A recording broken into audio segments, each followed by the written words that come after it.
नमस्कार, स्वागत है आपका एनआई न्यूज में। मैं आपके साथ रवीना अग्रवाल। बीते सोमवार को चीनी आक्रमण के चलते जिस जगह पर भारत के 20 जवान शहीद हुए थे, जहां करीब आज से 60 साल पहले भारत और चीन के बीच युद्ध हुआ था, और अब एक बार फिर दोनों देशों के बीच में तनातनी को लेकर युद्ध होने के आसार नजर आ रहे हैं। इसी बीच से यह सवाल उठता है कि इंटरनेशनल स्थिति पर कौन सा देश भारत के पक्ष में होगा और कौन सा देश चीन के साथ होगा।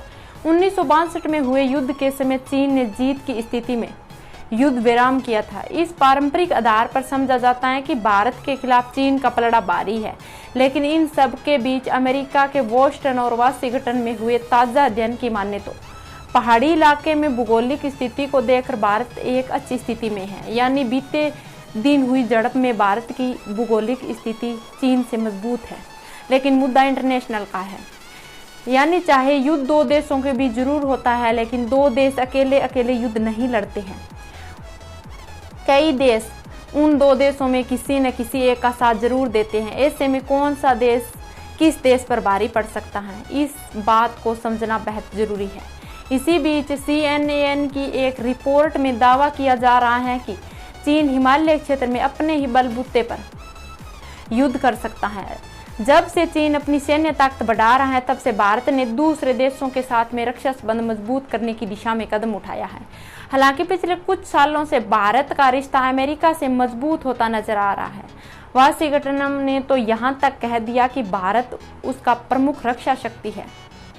CNN की माने तो अब चीन के साथ हिमालय क्षेत्र में युद्ध की स्थिति में अमेरिका इंटेलिजेंस और निगरानी के तौर पर भारत को युद्ध भूमि के स्पष्ट ब्यौरा देकर मदद कर सकता है। इस मदद से क्या होगा? वेलफेयर रिपोर्ट के हवाले से कहा गया है कि अगर चीन अपने अंदरूनी इलाके से भारत की पहाड़ी सीमाओं तक अपनी सेना लेकर जाता है, तो अमेरिका अपने टेक्नोलॉजी के जरिए भारत को अलर्ट करेगा। इससे मदद यह होगी कि भारत हमले का जवाब देने के लिए अपनी तरफ से फौज की तैयारी कर सकता है। अब आपको बता दें कि अमेरिका के अलावा जापान, फ्रांस, ऑस्ट्रेलिया के साथ भारत संयुक्त सैन्य अभ्यास एक बार कर चुका है। CNN की रिपोर्ट की माने तो भारत के साथ अभ्यास करने वाले पश्चिमी सैन्य दलों ने हमेशा भारत के दलों की क्रिएटिविटी और खूल के हालात के हिसाब से डाल देने की क्षमता की तारीफ की है। यदि चीन के साथ भारत का युद्ध हुआ तो भारत इन देशों से सहयोग की उपेक्षा करेगा, और इसके अलावा भूटान, अफगानिस्तान, इजराइल भी भारत का साथ दे सकते हैं। और अब बात करते हैं चीन का साथ कौन देगा। चीन के इस तरह के सैन्य अभियानों से हिसाब से देखा जाए तो चीन अब तक के प्रयासों में शुरुआती रहा। हालांकि पाकिस्तान इसके साथ संयुक्त सैन्य अभियान में काफी उन्नत तकनीकी का प्रयोग कर चुका है, लेकिन रूस अब तक अलग ही रहा। इस बार वह चीन का साथ दे सकता है या नहीं, इसे लेकर अभी तक कोई जवाब नहीं है। और इसके अलावा उत्तर कोरिया और मिडल ईस्ट दोनों में से एक चीन का साथ दे सकता है। और अब बात करते हैं यूनाइटेड किंगडम की। यूनाइटेड किंगडम के प्रधानमंत्री जॉनसन ने मई के आखिर में एक नई अंतर्राष्ट्रीय मंच पर D10 का आइडिया दिया, जो असल में 10 लोकतांत्रिक शक्तियों का गठबंधन होगा। ताज़ा खबरों के मुताबिक इस गठबंधन में G7 के 7 देश शामिल होंगे, जिनमें Canada, France, Germany, Italy, Japan, UK और अमेरिका तो शामिल होगा ही होगा।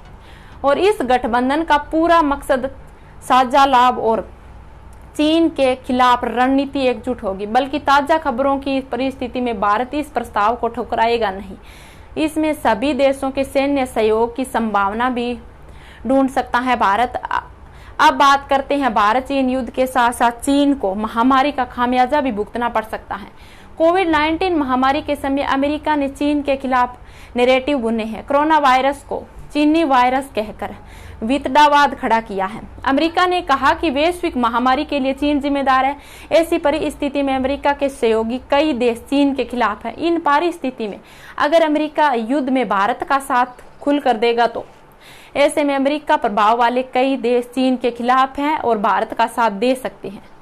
आप देखते रहिए NI न्यूज।